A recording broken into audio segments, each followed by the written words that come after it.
Kami dari kelompok 1 akan mempresentasikan tentang proposal proyek bidang program keluarga harapan. Sebelumnya kami akan memperkenalkan, saya Tutun Treni dan rekan saya Zuan Pradana, saya Dita Budiarti, Natania Widyadana Putri, saya Nurul Usma Maria. latar belakang proposal proyek bidang program keluarga harapan. Masalah kemiskinan yang ada di Indonesia merupakan masalah sosial yang senantiasa relevan untuk dikaji terus-menerus. Ini bukan saja karena masalah kemiskinan telah ada sejak lama dan masih hadir di tengah-tengah kita saat ini, tetapi karena kini gejalanya semakin meningkat sejalan dengan krisis multidimensional yang masih dihadapi bangsa Indonesia. PKH ini bertujuan untuk mengurangi angka dan memutus rantai kemiskinan, meningkatkan kualitas sumber daya manusia, serta merubah perilaku yang kurang mendukung peningkatan kesejahteraan kelompok paling miskin. Dengan adanya program ini diharapkan dapat meningkatkan akses dan kualitas pelayanan pendidikan kesejahteraan bagi peserta PKH. Kebijakan ini mulai diterapkan pada bulan April setelah periode 1 Januari dan periode 2 Maret sebanyak 4 kali. Pertama bulan Januari sebanyak 600.000, kemudian bulan Maret 600.000, kemudian bulan April 200.000 dan Mei. Saya ingin menceritakan tentang bagaimana perencanaan proyek program keluarga harapan disusun. Perencanaan PKH disusun pada tahun 2019, terbagi menjadi 2 jenis, yaitu bantuan tetap dan bantuan komponen. Yang pertama itu bantuan tetap untuk setiap keluarga. Yang A itu ada reguler sebesar 550.000 per keluarga atau per tahun. Yang itu PKH akses sebesar 1 juta per keluarga atau per tahun. Yang B itu ada bantuan komponen untuk setiap jiwa dalam keluarga PKH. Yang ada ibu hamil sebesar 2.400.000, yang kedua anak usia dini sebesar 2.400.000, SD 900.000, SMP 1.500.000, SMA 2 juta, disabilitas berat ada 2.400.000 dan lanjut usia sebesar 2.400.000. Bantuan komponen diberikan maksimal untuk 4 jiwa dalam satu program. Dan program Keluarga Harapan atau PKH merupakan kebijakan yang dikeluarkan oleh Kementerian Sosial Republik Indonesia sebagai untuk keseriusan pemerintah dalam mempercepat penanggulangan kemiskinan yang ada di Indonesia.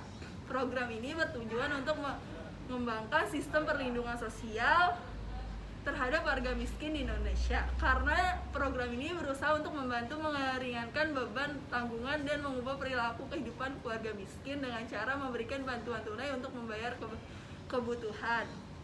Selanjutnya, bagaimana pemrograman proyek program harapan keluarga dibuat?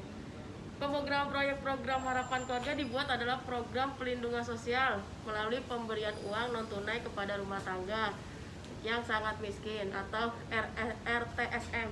Mereka yang berhak mendapatkan PKH adalah yang memiliki ibu hamil atau nifas atau menyusui dan yang memiliki anak balita yang usianya sekitar 5-7 tahun yang belum masuk pendidikan SD atau memiliki anak usia SD atau SMP atau anak usia sekitar 15-18 tahun yang belum menyelesaikan pendidikan dasar. Peserta PKH akan menerima bantuan apabila menyekolahkan anaknya dengan tingkat kehadiran tertentu, memeriksakan kesehatan atau memperhatikan kecukupan gizi dan pola hidup sehat anak dan ibu hamil. Selanjutnya, penganggaran proyek program harapan dihitung dan dianggarkan.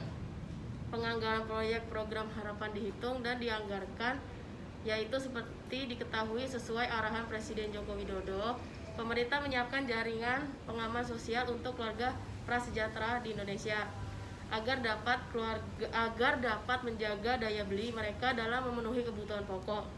Dan Kementerian Sosial hadir melalui PKH untuk melindungi keluarga melalui PKH. Pemerintah yang memberikan perlindungan sekaligus di bidang ekonomi, kesehatan, pendidikan, dan kesejahteraan sosial. Selanjutnya, merespon situasi pandemi saat ini. Pemerintah juga menaikkan anggaran bansos PKH sebesar 25%. Bansos PKH pada masa pandemi COVID-19 ini telah disesuaikan untuk setiap komponen, yaitu untuk ibu hamil dan anak usia 0-6 tahun menjadi sebesar 250.000 per bulan. Anak SD menjadi 75.000 per bulan. Anak SMP menjadi sebesar 125.000 per bulan. Anak SMA menjadi sebesar 166.000 per bulan, dan penyandang disabilitas berat serta lansia 70 tahun ke atas menjadi 200.000 per bulan. Sehingga total anggaran PKH adalah 37,4 triliun. Selanjutnya saya akan membahas bagaimana proyek Keluarga Harapan dilaksanakan. Pertama, calon peserta PKH yang telah ditetapkan menjadi peserta PKH dan menandatangani komitmen jika suatu saat melanggar dan tidak memenuhi persyaratan yang telah ditetapkan, baik syarat kesehatan maupun syarat pendidikan, maka bantuannya akan dikurangi. Dan jika terus-menerus tidak memenuhi komitmennya, maka peserta tersebut akan dikeluarkan dari program tersebut. Setiap bantuan yang diterima oleh peserta PKH memiliki konsekuensi sesuai dengan komitmen yang ditandatangani oleh ibu penerima bantuan tersebut. Apabila peserta tidak memenuhi komitmennya dalam 1 triwulan, maka besaran bantuan yang diterima akan berkurang dengan rincian sebagai berikut. Apabila peserta PKH tidak memenuhi komitmen dalam 1 bulan, maka bantuan akan berkurang sebesar 50.000. Kedua, peserta PKH tidak memenuhi komitmen dalam 2 bulan, maka bantuan akan berkurang sebesar 100.000. Dan yang ketiga, apabila peserta PKH tidak memenuhi komitmen dalam 3 bulan berturut-turut, maka tidak akan ada menerima bantuan dalam 1 periode pembayaran. Ketentuan ini berlaku secara tanggung rentang untuk seluruh keluarga penerima bantuan PKH. Artinya, jika salah satu keluarga melanggar komitmen yang telah ditetapkan, maka seluruh keluarga dalam keluarga tersebut akan menanggung akibat dari pelanggaran ini.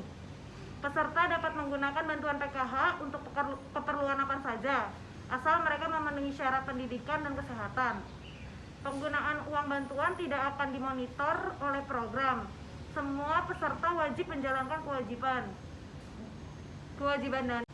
dana. Bila tidak memenuhi kewajiban, maka jumlah yang diterima akan dikurangi sesuai dengan konsekuensi yang telah diberikan, atau bantuan tersebut akan diberhentikan.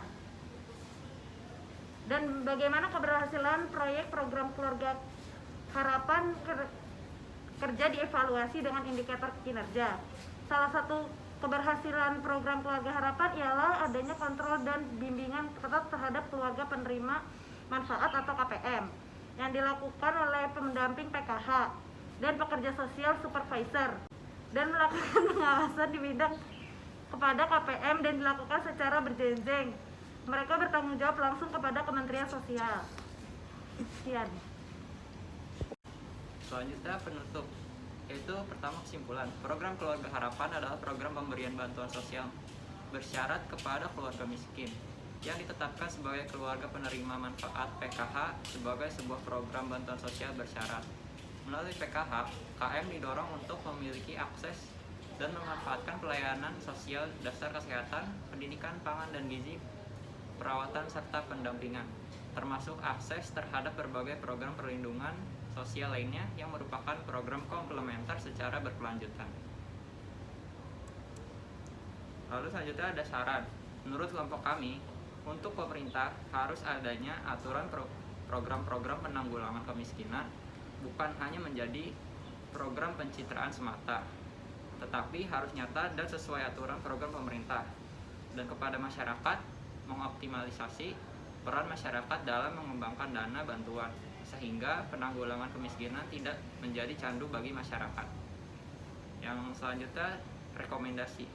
Pengambilan dana hanya diberikan kepada yang berhak dan tidak memberikan toleransi kepada orang atau keluarga lain untuk mengambil dana, kecuali memiliki surat kuasa yang dapat dipertanggungjawabkan. PKH merupakan program yang layak dipertahankan dan ditingkatkan karena transparan dan akuntabel dalam perencanaan, pelaksanaan, dan pengawasan, seperti adanya persyaratan bagi calon penerima PKH, verifikasi untuk memperoleh PKH, adanya pendampingan untuk penerima PKH. Sekian